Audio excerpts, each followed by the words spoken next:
What is meant by the solution of an equation? हाँ, solution of equation. जब भी कोई equation दी होगी तो solution means that we will have to find the value of unknowns, variables. That may be जी only sir. single variable और एक से ज़्यादा भी हो सकते हैं. तो इसका मतलब ये है और इसमें आंसर है. अभी आपने नोट नहीं करना, जब मैं कहूँगा तो then you will have to note down the things. तो इसको पढ़ लें एक दफ़ा सिर्फ. Just read it. Answer.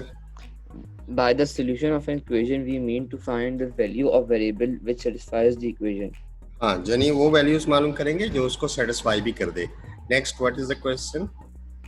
What is meant by the degree of an equation? Degree of an equation. क्योंकि we will talk about in the degree कि this is a second degree equation, this is a third degree equation, this is a linear equation, this is quadratic equation, this is a cubic equation. So ये सारी terms we will use. तो हमें degree के बारे में confirm होना चाहिए. तो let's see, read the answer. Maximum power of variable in the equation is called degree of equation. So these are very important. अगर आपके पास बुक नहीं है, if you can see your book, मैं आपको दिखाऊंगा इससे. तो हर चैप्टर के एंड पे जो है ना MCQs होते हैं, फिल इन द ब्लैंक्स भी होते हैं. तो अब उसमें पेपर में पूछा जाता है कि व्हाट इज द डिग्री, या degree is the of an equation is, आगे 3 ऑप्शंस होते हैं. तो उन 4 ऑप्शन में से एक करेक्ट होता है. तो अगर आपने ये पढ़े हुए होंगे तो आपको पता चलेगा कि maximum power of the variable in the equation is called degree of equation. Next question पढ़िए. What is meant by the quadratic equation? हाँ, क्वाड्रेटिक इक्वेशन. देखिए, अभी इसके नए क्यूबिक इक्वेशन की बात करेंगे, इसी तरह से लीनियर इक्वेशन की बात करेंगे. तो quadratic equation is a term in mathematics. तो हमें पता होना चाहिए कि व्हाट इज दैट. तो इसका आंसर में लिखा हुआ है. Let's see what is that. An equation in which maximum power of the variable is called quadratic equation. नहीं, खास चीज तो मिस कर गए. Variable is 2. 2 is the degree, 2 is the maximum power of the variable used. तो जब हम देखेंगे कि there is a variable, तो if its power is 2, then straightway we say कि its degree is 2 and it is a quadratic equation. अब सवाल जो है in different words भी हो सकता है कि what is the degree of quadratic equation. तो quadratic equation की degree is 2. If there is a second degree equation, so what is the name of that equation? So you must say कि इसका नाम quadratic equation है. Are you getting me? Yes sir. मेरी बात समझ आ रही है? जी sir. तो if something is wrong, मतलब if you are not getting, तो you can ask the question immediately. तो you can stop me, you can say कि इसकी मुझे क्लियर नहीं है. अब क्वाड्रेटिक इक्वेशन हमारा टॉपिक है और आपका चैप्टर भी जो है पहला 10 मैट्रिक की बुक का 10th क्लास का द सेम है. तो हमने उसके क्वेश्चन भी सॉल्व करने हैं. तो क्वाड्रेटिक इक्वेशन के बारे में we must be very much sure. Quadratic equation की हम बात कर रहे हैं. इट्स डिग्री इज 2, इट्स में only one variable and its power is 2. The maximum power of the variable is 2 and solution mean to find the value of variable. और जितनी powers होगी, जितनी डिग्री होगी, उतने ही उसके रूट्स होंगे, उतने ही सॉल्यूशन होंगे. This will talk in the next. Now let's see what is this. Can you read this? Yes sir. How can we solve a quadratic equation? हाँ, this is the main point कि इस chapter में हमने क्या करना है. We will have to solve so many equations. तो उसके मेथड्स, देयर आर 3 मेथड्स, उनकी बात करेंगे.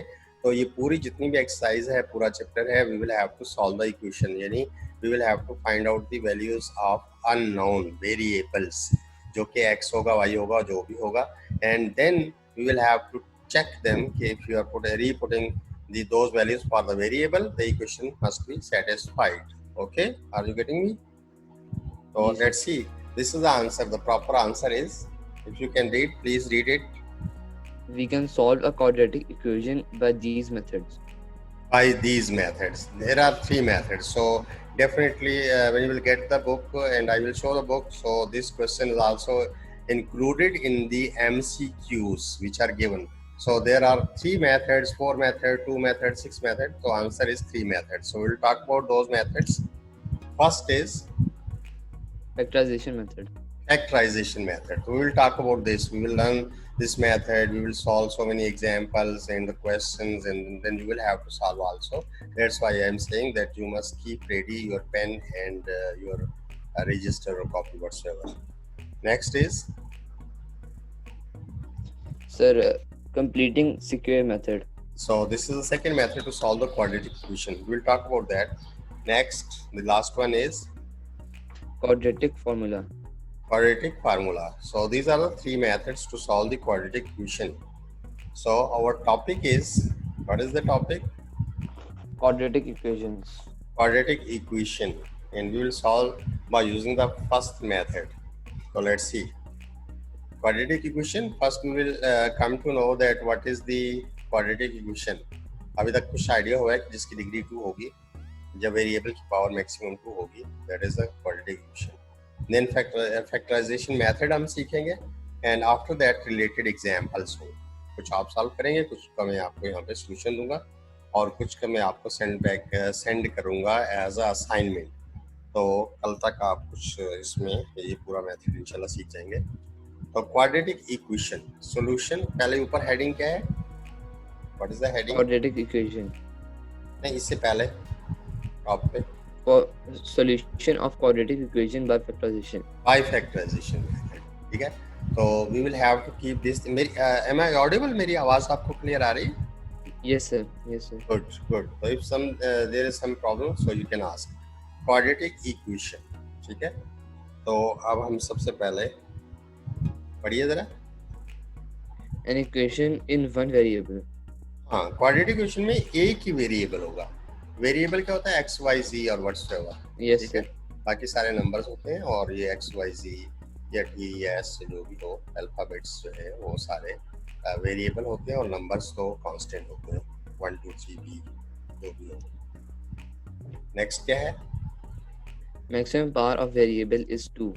हाँ, ये हम किसकी बात करें? क्वाड्रेटिक इक्वेशन की. An equation in one variable, उसमें वन वेरिएबल होगा और maximum power of the variable is 2. Examples, ठीक है, ये दो बातें उस इक्वेशन के अंदर होना मस्ट है. तो इसको पढ़िए जरा. 2x square minus 5x plus 3 equals to 0. हाँ, पहला क्वेश्चन है कि what is the degree of this equation?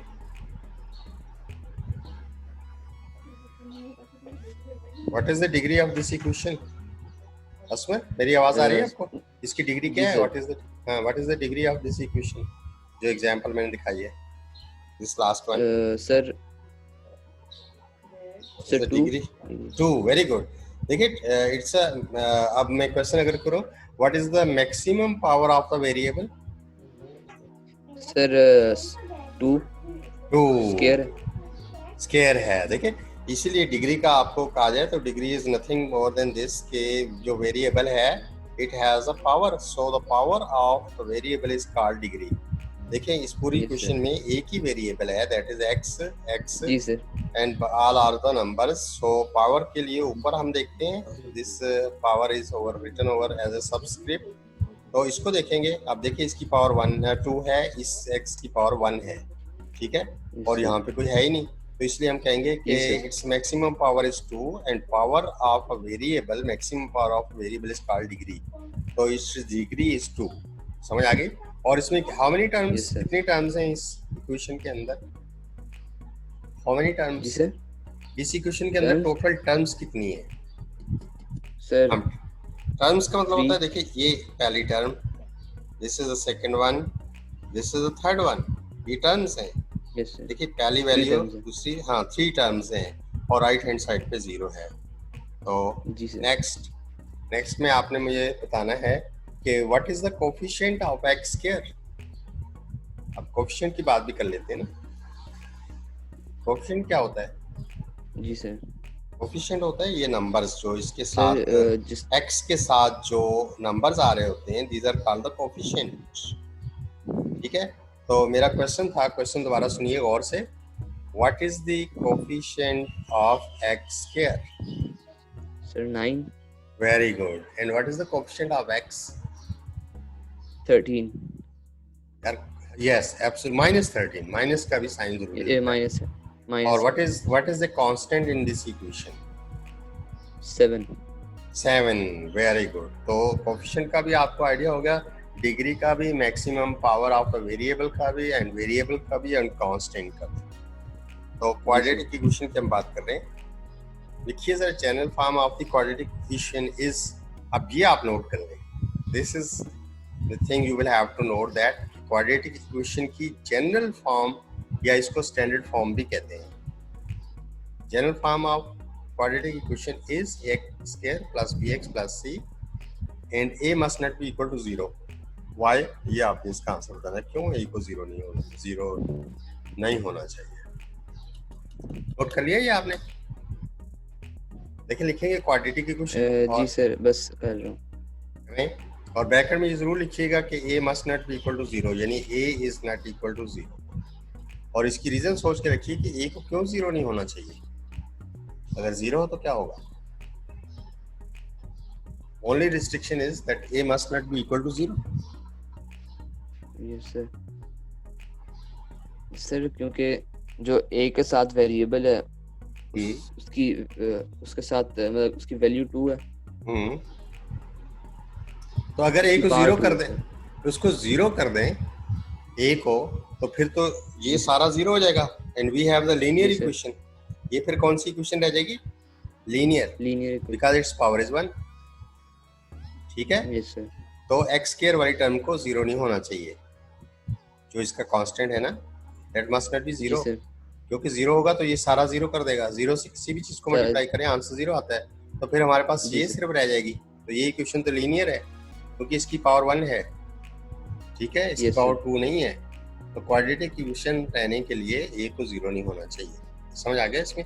अच्छा, इसमें बताइए कि इसमें कांस्टेंट कौन कौन से हैं? सर इसके अंदर सिर्फ c कांस्टेंट है ना, c कांस्टेंट है। लेकिन c नंबर तो नहीं है। c नंबर ही होगा ना, c कोई यानी नंबर होगा, 3 होगा, 4 होगा, 5 होगा। कांस्टेंट वो होता है जिसके साथ वेरिएबल ना हो। तो इसके वेरिएबल तो x है, पहली टर्म के साथ भी वेरिएबल है, दूसरे के साथ भी है, तीसरे में कोई वेरिएबल नहीं है, तो वो कांस्टेंट है c। अच्छा ये बताइए कि कोएफिशिएंट ऑफ x इसमें क्या है? x का कोएफिशिएंट क्या है? b। और x स्क्वायर का कोएफिशिएंट क्या है? Sir a। हाँ, a b c जो है ना, ये प्योर नंबर्स हैं। दे में भी नेगेटिव, दे में भी फ्रैक्शनल नंबर। तो a b c are the set of integers में से लिए गए हैं। इंटीजर्स में नेगेटिव भी हो सकते हैं। सिर्फ एक ही रिस्ट्रिक्शन है a पे। a का मतलब है कि जो x स्क्वायर का कोएफिशिएंट है उसको जीरो नहीं होना चाहिए, बाकी नेगेटिव, पॉजिटिव, फ्रैक्शनल व्हाटसएवर हो सकते हैं। समझ आई ये बात? ये बात आपने नोट भी कर ली यहाँ तक? जी सर। अब ये पढ़ लीजिएगा, इसको नोट मत करें, नीचे वाली line. Where a and b are the coefficients of the second and the first degree terms respectively, and c is constant. और this was the thing, मैं यही बात आपको बता रहा था कि a b c कोएफिशिएंट्स हैं सेकंड और फर्स्ट डिग्री टर्म्स के। सेकंड डिग्री है पहली टर्म, फर्स्ट डिग्री है जिसकी पावर फर्स्ट है वेरिएबल की, वो सेकंड है, और c कांस्टेंट है। क्लियर हो गई? तो इसको लिखने की जरूरत नहीं है, ये मैंने इस पर काफी बात कर ली। अब हम मेथड ये लिखिए, फैक्टराइजेशन मेथड, क्योंकि अभी ऊपर हमारी हेडिंग है solution of the quadratic equation by factorization. तो हमने क्वाड्रेटिक इक्वेशन की बात कर ली, हमें पता चल गया क्वाड्रेटिक इक्वेशन कौन सी होती है। अब इसको लिख लिया आपने, फैक्टराइजेशन मेथड? जी सर। Good, very good. तो लेट्स सी, पढ़िए जरा, इसको लिखना नहीं है, सिर्फ पढ़ना है। In this method, we factorize the given equation and get two factors, which on equation 0 give the required two values for unknown. हाँ, which on equating to 0 give the required two values for the unknown. इसका मतलब ये है कि in this method हम इसको factorise करेंगे और दो फैक्टर्स को इक्वेट करेंगे 0 के, और फिर उसकी दो वैल्यूज आ जाएंगी, और जब हम उनको दोबारा इक्वेशन में पुट करेंगे तो हर वेरिएबल जो है वो सेटिस्फाई करेगा उस गिवन इक्वेशन को। अब क्या लिखा हुआ है यहाँ पे? Solve by factorizing. हाँ, अब इस इक्वेशन को लिख लें। कौन सी इक्वेशन है? X square plus 7x plus 12 is equal to 0। आपको नजर आ रही है? Yes sir. गुड, इसको अब सॉल्व करना है। ठीक है, ये लिख लिया आपने? अब मेरे स्टेप बाय स्टेप मेरे साथ लिखते जाना है, ताकि एक एग्जांपल हम कर लेंगे, फिर आप इस जैसा क्वेश्चन करेंगे। तो साथ साथ लिखते हैं। अब क्या लिखा हुआ है यहाँ पे? multiply constant term 12 and the term x square. हाँ, what will be the answer? तो आपके सामने इक्वेशन लिखी हुई है ना, मल्टीप्लाई करके साइड पे ये रफ काम है, ठीक है, एक लाइन लगा के रफ एरिया में मल्टीप्लाई करके देखें व्हाट इज द आंसर, इसलिए उससे पूछा what will be the answer. ये काम करने वाला लिखने वाला नहीं है। मल्टीप्लाई कांस्टेंट टर्म 12 कांस्टेंट है ना इसमें, and the term x square शुरू में है, तो जब मल्टीप्लाई करेंगे तो क्या आंसर आएगा? What is the answer Azmat? Hello hello तो आपने मल्टीप्लाई किया, क्या आंसर आया आपका? सर x स्क्वायर और 12 को करना है। यार यहाँ पे लिखा हुआ क्या है? चलो आप लिखा हुआ पढ़ लें, क्या लिखा हुआ है? ये जो क्लाउड सा बना हुआ है हाँ, मल्टीप्लाई कांस्टेंट टर्म 12 हाँ। And the term x square. तो कांस्टेंट टर्म इसमें 12 है ना, और x स्क्वायर Yes, के sir. साथ मल्टीप्लाई कर दें तो what will be the answer? Multiply करके देखें 12x क्या answer? 12x square, absolutely right. तो जब 12x स्क्वायर आंसर आ गया है तो आप देखिए क्या हुआ, आंसर क्या है, पढ़िए जरा इसको। 12x square. आपका भी यही आया था? Yes sir. हाँ, नोट, अब नोट पढ़िए। Now पढ़े नहीं? make such factors of 7x so that their sum should be equal to 7x and the product equal to 12x square. हाँ, अब दरमियान वाली मिडिल टर्म, इसको मिडिल टर्म ब्रेक भी कहते हैं, शायद आपने 9वीं में या 8वीं पढ़ा हो।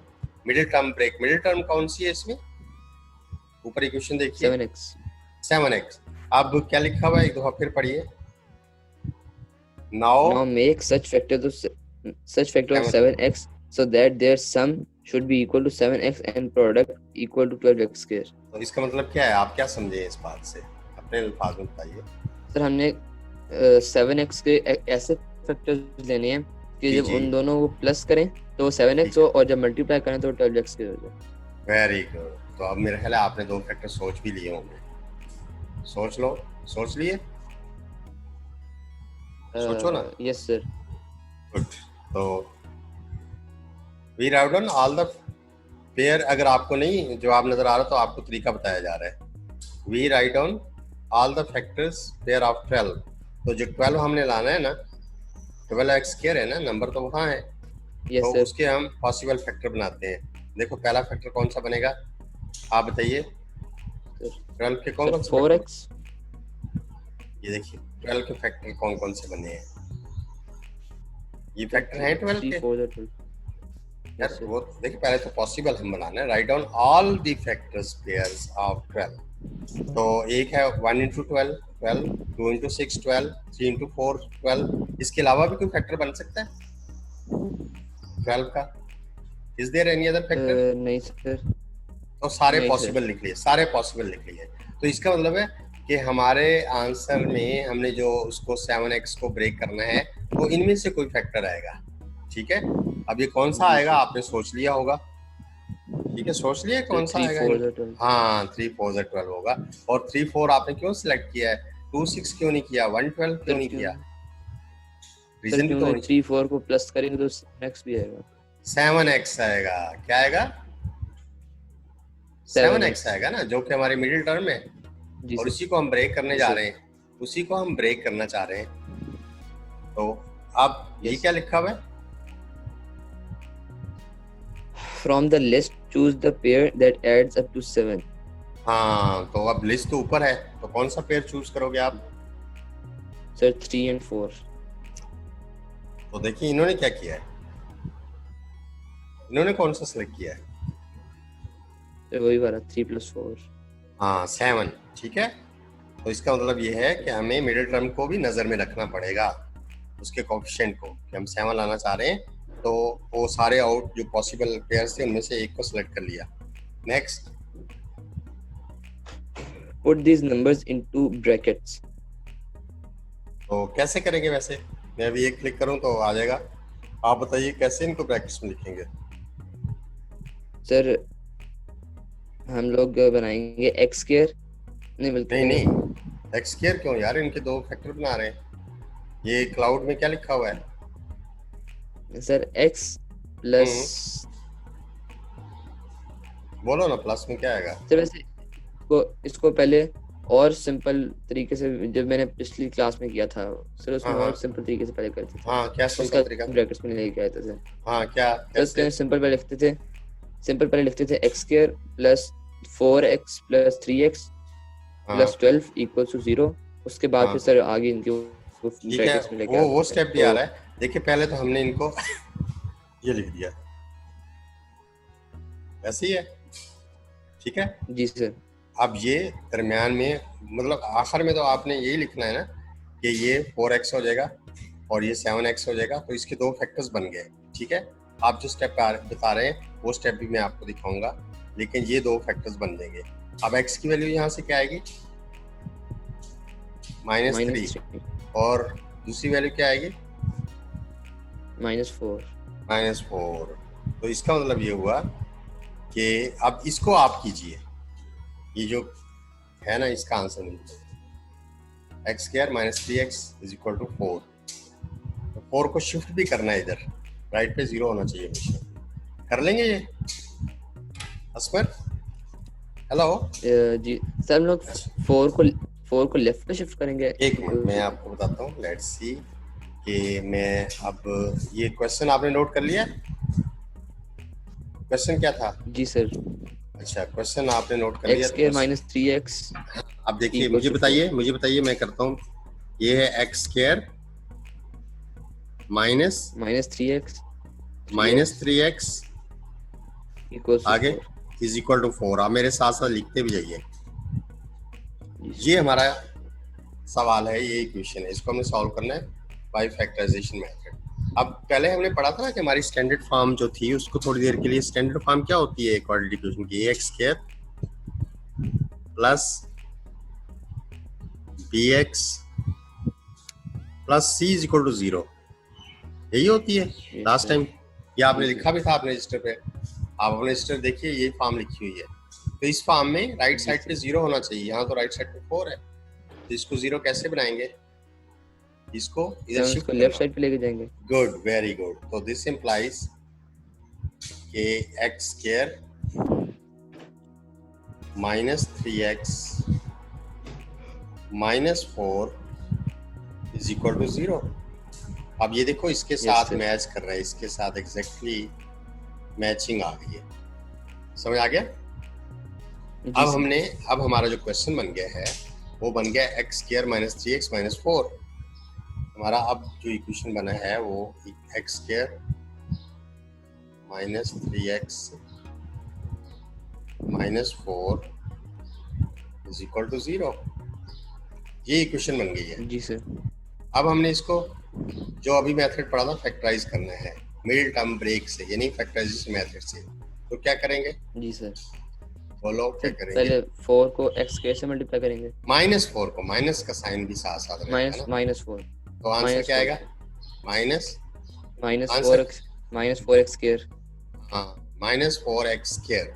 तो अब ये जो -4 है ना, इसके हमने दो टुकड़े करने हैं, यानी ये -4 के हमने फैक्टर्स बनाने हैं। तो -4 के फैक्टर होंगे, एक तो होगा -1 इंटू 4, और -4 का दूसरा फैक्टर कौन सा हो सकता है? -2 इंटू 2, ठीक है। इसके अलावा भी कोई हो सकता है? नहीं सर, नहीं हो सकता, यही दो नंबर से, ठीक है। तो आप बताइए, हमें तो चाहिए -3, एक और फैक्टर भी हो सकता है। देखिए माइनस का है ना, तो हम यूं भी तो लिख सकते हैं कि 1 इंटू -4, ये भी तो हो सकता है, एक और भी हो सकता है। खैर इसका तो कोई फर्क नहीं पड़ेगा, पहले के साथ माइनस लगाओ या दूसरे के साथ लगाओ, एक ही बात है। अब बताइए इनमें से कौन सा हमें रिक्वायर्ड है? हमने क्या लाना है? हमने अपने जवाब में क्या लाना है? 3। -3। साइन को भी आप साथ बोला करें, -3। तो -3 लाने के लिए मैं कौन सा सिलेक्ट करूं, कौन सा फैक्टर सिलेक्ट करूं? सर 1 -4। -4 तीसरा, तो ये सिलेक्ट करना पड़ेगा ना, ये वाला, ऐसे ही है। तो माइनस साइन होगा तो हमें पता चलेगा। तो इसका मतलब ये है कि जो -3 है ना, उसको हम इससे रिप्लेस कर दें इन दो फैक्टर से, ठीक है। बाकी सारे आप देखिए बाकी टर्म्स वैसे ही आएंगे, X square as it is आएगा जैसे आपने मुझे कहा था, और इसको हम ये लिख रहे हैं प्लस 1x और माइनस 4x। यही आपने कहा था ना कि जी हम पहले यूं लिख लिया जी करेंगे, आपने कहा था ये मैंने इस तरह से सीखा हुआ है, तो मैंने भी वही तरीका यूज कर लिया। अब कितनी टर्म्स बन गई हैं? 4। पहले कितनी थी? 3। तो पहले पेयर में से हम कुछ कॉमन लेंगे और दूसरे पेयर में से भी कॉमन लेंगे। अब 2 पेयर बन गए ना, तो व्हाट इज कॉमन जी from the first pair? Sir x x। तो इनसाइड क्या आएगा? x plus 1। शाबाश, वेरी गुड। और अब आपने सोच के बताना है कि दूसरे पेयर में से क्या कॉमन आएगा। -4। -4 दोनों में नजर आ रहा है ना, कॉमन होता है जो दोनों में हो। तो ये देखिए x बार माइनस हो तो अंदर साइन चेंज हो जाते हैं, पता है ना आपको। Yes sir. तो ये इक्वल टू 0 आ गया। अब एक टर्म ये बन गई और एक टर्म ये बन गई, तो इसमें क्या कॉमन है? x प्लस 1 कॉमन है। तो मैं अगली स्क्रीन पे आता हूँ, तो ये x प्लस 1 कॉमन ले लिया, और इनसाइड क्या बचेगा? पहले में से क्या बचेगा? x, दूसरे में से -4, यही आएगा। जी सर। तो अब क्या करेंगे? ये प्रोडक्ट 0 है ना, तो अब हम यूं लाइन लगा के, या ये 0 है यानी x प्लस 1 या तो 0 है, या फिर x माइनस 4 0 है, ठीक है। अगर ये x प्लस 1 0 हो तो x की वैल्यू आ गई -1, और x माइनस 4 0 हो तो x की वैल्यू आ गई 4। तो ये तो हमारे पास इसके सॉल्यूशन आ गया, ये हमने सॉल्व कर लिया। तो x की वैल्यूज क्या आई हैं? बोलो। -1 एंड +4। समझ आ गया ये क्वेश्चन? Yes sir. हाँ, इसको एक दफा मैं रिपीट कर लेता हूँ। जैसे मैंने कहा था, हमारी ये स्क्रीन जो है ना, ये इसी तरह से कायम रहेंगी। तो ये देखिए हमारा क्वेश्चन क्या था, आप जरा एक्सप्लेन कीजिए हमने क्या किया था। सामने स्क्रीन है, स्क्रीन से देखिए, नजर आ रही है आपको? जी सर। जी सर। तो सबसे पहले हमने इसको क्या किया था बताइए जरा। ये था ना एक्स स्क्वायर, पढ़ो जरा। जी सर। हम x स्क्वायर -3x = 4। हाँ, पहला स्टेप क्या किया था? स्टैंडर्ड बाद फॉर्म में हमने लेके, स्टैंडर्ड फॉर्म में लेके आए इसके मुताबिक से, ये स्टैंडर्ड फॉर्म है ना हमारी। तो क्या किया हमने? X square as it is लिख x दिया, स्क्वायर -3x -4। ये 4 इस तरफ जाके माइनस हो गया, ठीक है, -4 ये चेंज आई, और राइट साइड पे क्या आ गया?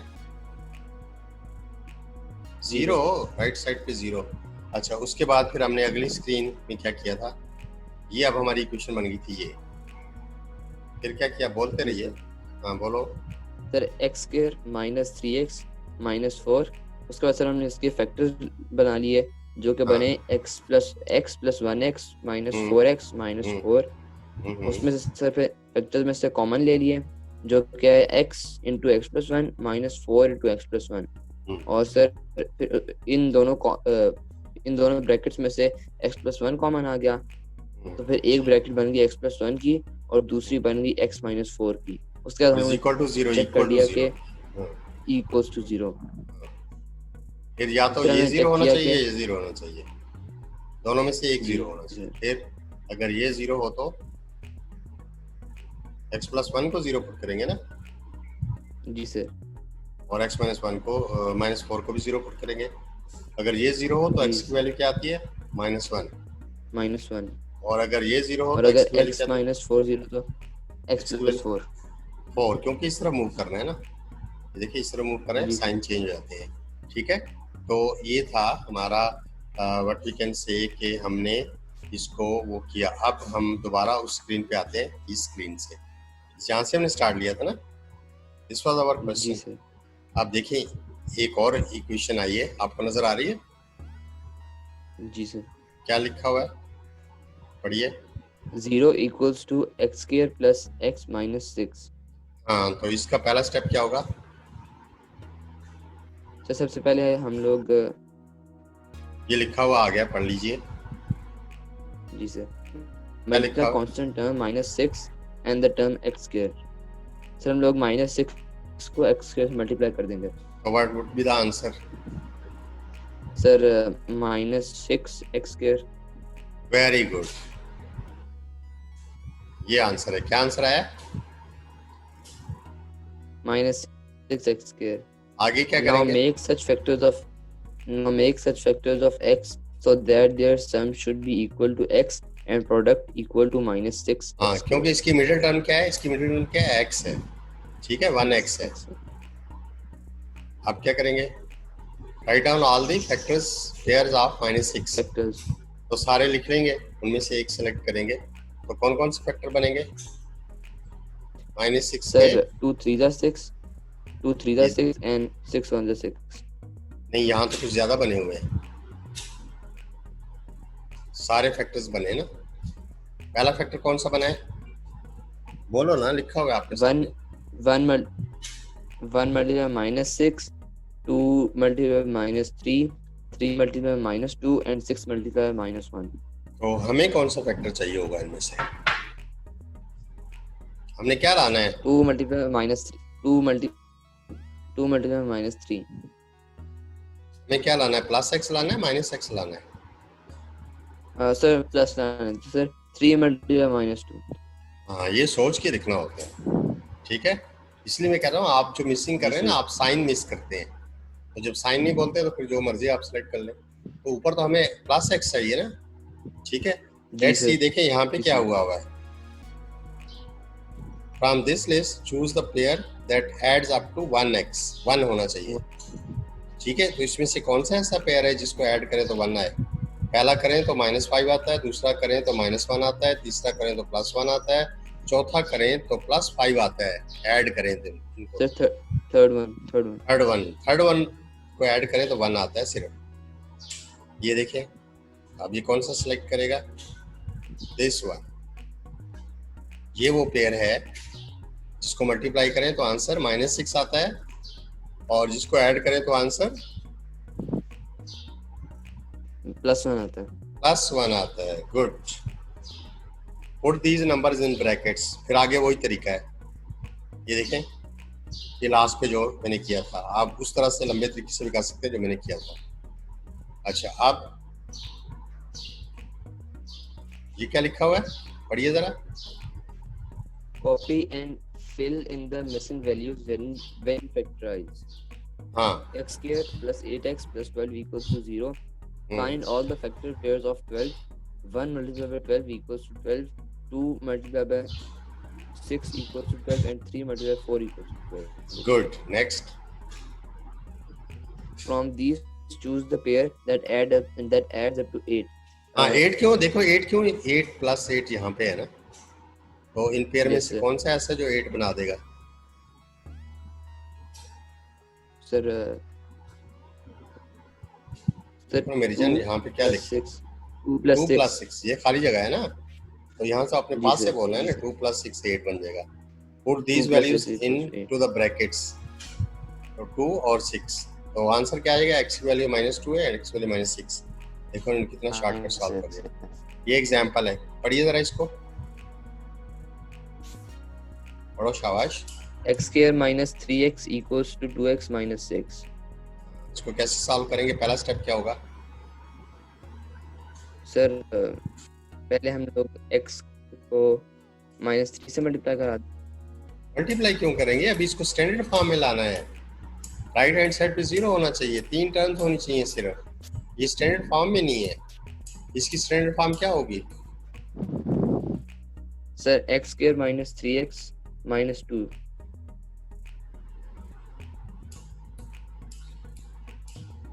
ये नजर आ रहा है आखिरी? जी सर। ये कैसे आया फिर? सर हम लोग 3 को 2 से प्लस कर दिया और 6 आ गया साइड पे। तो आप ये कहिए ना कि सबसे पहले आपने 2 को इधर शिफ्ट किया, ये -2 हो गया। इस 6 को शिफ्ट किया, ये -6 हो गया, +6 हो गया, ठीक है। तो ये दोनों सेम सिमिलर साइन थे, -3 और -2 यहाँ से आया था, तो ये -5x हो गया, और ये -6 था तो ये +6 हो गया और इक्वल टू राइट। अब ये कौन सी फॉर्म है इसकी? स्टैंडर्ड फॉर्म कौन सी फॉर्म है? स्टैंडर्ड कौन फॉर्म। तो पहला स्टेप क्या होता है कि इक्वेशन को स्टैंडर्ड फॉर्म में लाओ। पहला स्टेप क्या होता है? इक्वेशन को स्टैंडर्ड फॉर्म में लाना। आपको पता चल गया? ये जानबूझ के इस तरह दिया हुआ था ताकि आप पहले आप इसको स्टैंडर्ड फॉर्म में लाएं। अब सॉल्यूशन शुरू होगा। अब क्या शुरू होगा? सर अब हम लोग 6 को x स्क्वायर से मल्टीप्लाई करेंगे। जी जी। उसके बाद हम लोग मिडिल टर्म ब्रेक करेंगे। ठीक है। कि कोई दो ऐसे फैक्टर्स बनाएंगे जिसको प्लस करें तो वो मिडिल टर्म आए, और जब मल्टीप्लाई करें तो 6x स्क्वायर आए। 6x स्क्वायर और ऐड करें तो -5x आए। ऐसे ही है ना? Yes sir. हाँ, मिडिल टर्म का नाम भी ले लिया करें तो -5x आए। माइनस भी साथ साथ रहेगा। ठीक है। हाँ, तो आप देखिए इन्होंने ये फैक्टर बनाए हैं। ठीक बनाए हैं। आप बनाते तो कौन से बनाते? ये इन्होंने -3 और -2 क्यों कर दिया है? क्यों किया है? किया तो ठीक है। इनको मल्टीप्लाई करें तो क्या आता है? सर मल्टीप्लाई करेंगे तो +6 हो जाएगा। हाँ जी। और जब प्लस माइनस करेंगे तो वो बड़ी वाली वैल्यू का साइन आ जाएगा। माइनस क्या आएगा? माइनस आ जाएगा, -5x। -5 दोनों सिमिलर साइन है ना, ऐड होंगे। ये हम शुरू में पढ़ते हैं, similar signs are added up. तो -3 है, -2 है, दोनों को ऐड कर देंगे और साइन कौन सा आएगा? माइनस ही आएगा। ठीक है। तो -5x आ गया ना। तो इन्होंने ठीक किया ना। आप ही ऐसे पेयर बनाते। चलो मैं आपको दूंगा क्वेश्चन, फिर आपने कल मुझे करके दिखाने। तो फिर अब क्या किया है? लास्ट स्टेप जो पहले पेयर में से what is common from the first pair? Sir common ले लिए। क्या कॉमन लिया है? पहले पेयर में से x लिया। और दूसरे पेयर में से क्या कॉमन है? सर 2। -2 क्यों नहीं बोलते हो? साइन क्यों नहीं बोलते साथ? -2 कॉमन लिया है, तभी तो अंदर साइन चेंज हुआ है। जब बार माइनस हो तो अंदर वाले साइन ब्रैकेट्स के चेंज हो जाते हैं। तो यहाँ पे चेंज हुआ हुआ है। ठीक है। अब इसके अगला स्टेप क्या होगा? ये देखिए, अब सारे में से x-2 कॉमन, x माइनस और x-2 और x-3 इक्वल्स टू 0। अब क्या करेंगे? अब कुछ नहीं करेंगे, ये करेंगे। Yes sir. अब हम लोग एक either this is equal to 0 or that is equal to 0 product है ना, या पहला फैक्टर 0 होगा या दूसरा फैक्टर 0 होगा। पहला है x-2, दूसरा है x-3, तो या ये 0 है और लिखा हुआ है ना, या वो 0 है। तो यहाँ से क्या वैल्यूज आएंगी x की? पहले से क्या आएगी x की वैल्यू? पहले से क्या आएगी? ये आ जाएगा। That is the answer. Hello,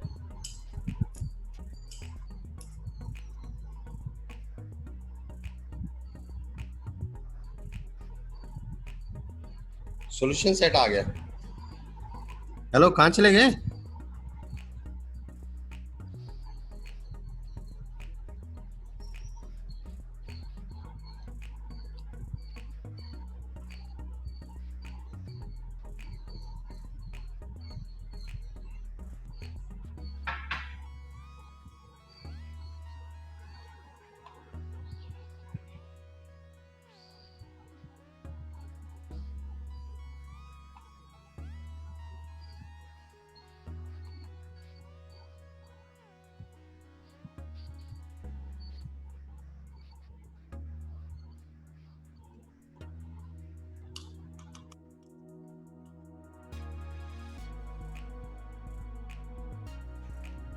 X is minus this. So the next one is 8, and 8 can be written as this. So this is all about that, x square plus 8x plus. So these are all the quadratic equation, and these are the factors, and at the end we have all the values of those x. So 10th one is this one. Next. So good job. If you can solve all these, so it's well done. So now any question you can ask now. Then, so today we have talked about the quadratic equation factorization method, and we have done some related examples. Any question? If you have any question, you can ask now. So what is the definition of quadratic equation? Answer is an equation in one variable and the maximum power of variable is 2 is called quadratic equation. What is the general form of quadratic equation? So that is, this is the general form, x square plus bx plus c, that must not be equal to 0. Okay. Hello, can you listen to me? Am I audible? Anyhow, so this is the end of the lesson actually. So assignment is, if you can see this, please solve the following for x by factorization method. First is 9x square minus 12x minus 5 is equal to 0. Next is x into x plus 7 is equal to 2x minus 1 and x plus 4. The last one is x square minus x is equal to 2. So these are the 3 questions you will have to solve. This is assignment.